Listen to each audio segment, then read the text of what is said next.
దీన్ని ఎవడైనా టీ అంటాడా? ఇదిగో బేబీ వచ్చేస్తున్నాను, దారిలో ఉన్నాను.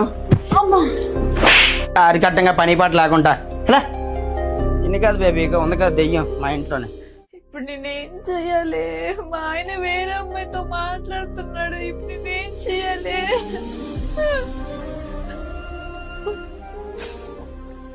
ఇలాంటి సమస్య వచ్చినప్పుడు పరిష్కరించుకోవడానికి మా అమ్మ గురుజీ గారి నంబర్ ఇచ్చింది. ఆయనకి కాల్ చేసి ఒకసారి మాట్లాడతాం. హలో గురువు గారు.